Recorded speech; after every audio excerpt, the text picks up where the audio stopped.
agaw ka tirang amin na mga katropa, yan nasimuang ko imanong ben kasagan, igina yung dispatcher, kanya ba libag toda, imanong ben actually long time friend ko yaw, pati atawa na nga imanang Carmen.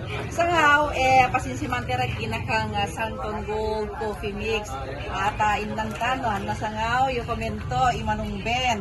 Kasi imanong ben, coffee lover yaw, bagay kiniginayaw, maski atanang yung blood sugar mo, kaya sigurado safe yung kape, yung santo na ikirikirot ka na mabit. Ayan, Medyo na biyago ba yung mga kape? kiruhan ka na labit.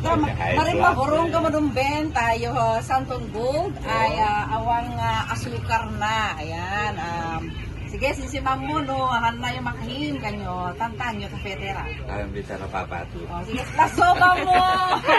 Lasoba mo. Uy, namumita niya, sige singgok yung manumben, naku, makahim sa nga, tsaka kafeta. First time ko nga nakasinsim ko siya kasi singat balatan. Ay, ako! Ayan, kimsa ko naman ng Carmen, yung nga kape, magpagwapa, ba, kasi niya nga, luta tayo na en collagen. Awan, magwapa rin na babakatte. Pakuliya mo sa kigina. Ganyan nga pasinsing Flori nga kape. Nga Santon Gold Coffee Mix. Ayan na, again, si Manong Ben, naginano na kayo na nasisingat ka na yung kape nga Santon Gold Coffee Mix. Again, mula kanyo dyan, libag toda, I'm your katropang DJ Sexy Flori, mabalat ka ni Q.